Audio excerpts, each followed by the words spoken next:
April 19th was a typical morning for me.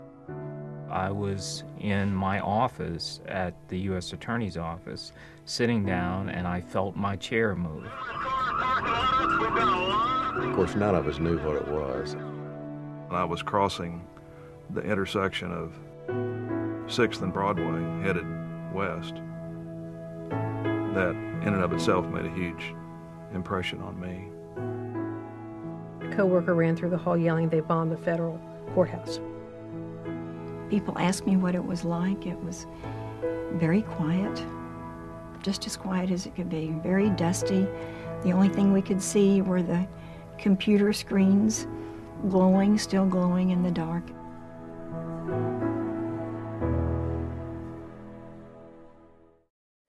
In the days that followed, how did your involvement begin? And did you have any idea what you're getting into? No, I didn't. Had I known. We attended our very first meeting. Turned out to be a meeting about the archives. Is needing a place to put all of those items that were being put on those perimeter fences at that time. That was my first meeting with Bob. I got together a group of 10 or 12 people. We started looking at what other processes had been employed to create memorials. It was a long process. It was a complex process. The construction of the memorial was an amazing task and something that had never been done that quickly.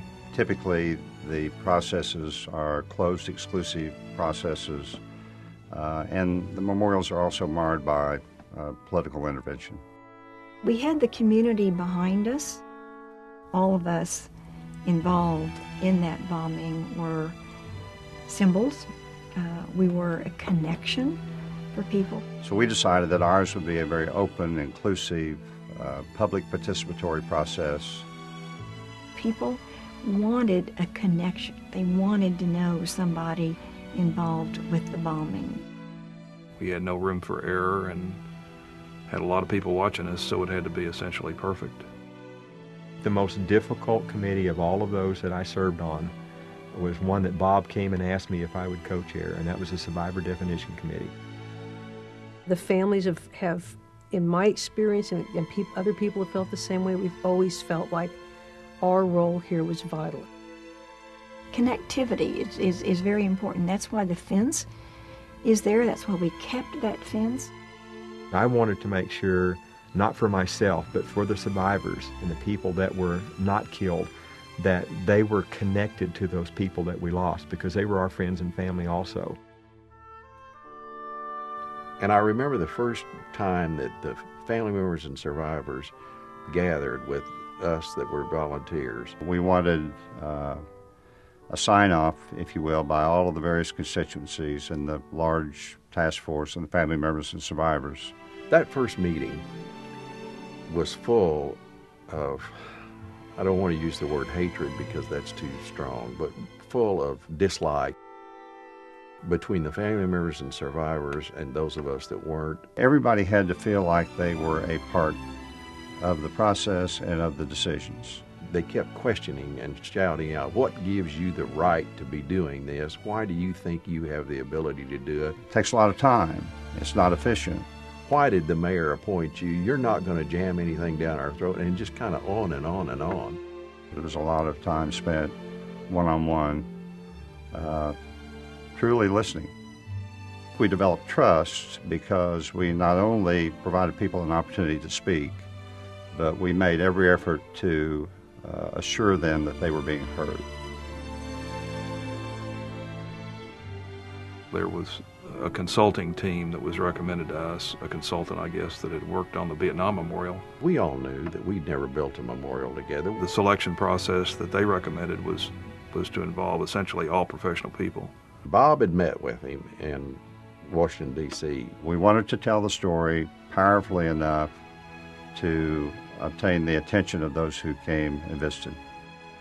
He had clearly outlined that we had promised that the family members and survivors were going to be involved in this total process from beginning to end. But yet not recreating the pain of the event or doing anything that would be offensive.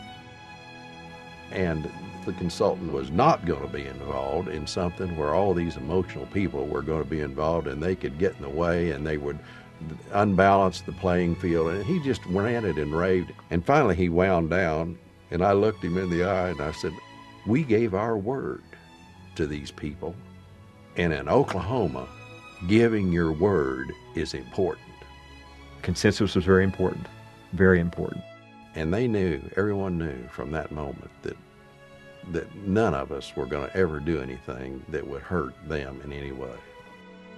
We assembled a 15-member selection committee that was a blend of family members, survivors, eminent design professionals, and community leaders.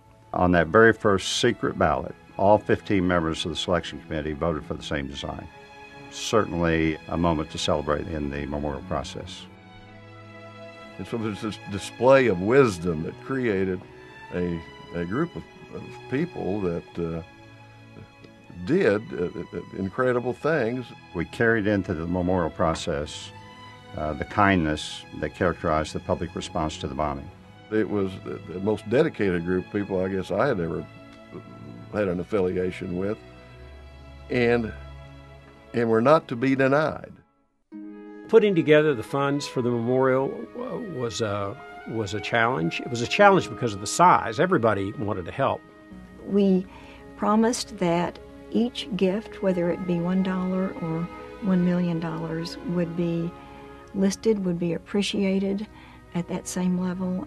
I don't think anybody really contemplated the kind of money that was going to be involved, not only raising the construction costs, but the endowment to support the memorial, because the worst thing that could happen would be to build it and then not take care of it. One of my very favorite experiences in the fundraising part of it was the 168 Pennies campaign. It was such a rewarding experience. We traversed the state, a big caravan of people would go into the schools, we'd have rallies. We had Miss America with us. We had lots of different people who went to lots of different schools. It seemed like that's kind of been the mantra of the memorial is every time we needed somebody with a talent that maybe the rest of us didn't have, they were found and they all stepped up. One of the most important moments to me was at the dedication of the memorial. They walked each one of us in through the gates of time, and I've never in my life had such a feeling of fullness, fulfillment, wonderment, sadness. It was probably a real culmination in my life. I've never felt anything like the moment that we walked down those stairs. I just wanted to be involved in whatever way I could, and the easiest thing for me was, of course, to be a volunteer. The opportunity to be involved in the memorial has been one that I have valued, and I think I valued it all the more because of my involvement in the Oklahoma City bombing investigation. It's been very moving, the reactions of people that come through the museum. Even though I've been here many times, I'll walk in and tears come to my eyes with certain things. And I think that even when I volunteered on the second floor, I had a box of Kleenex handy because people would come down from the third floor. Very emotional about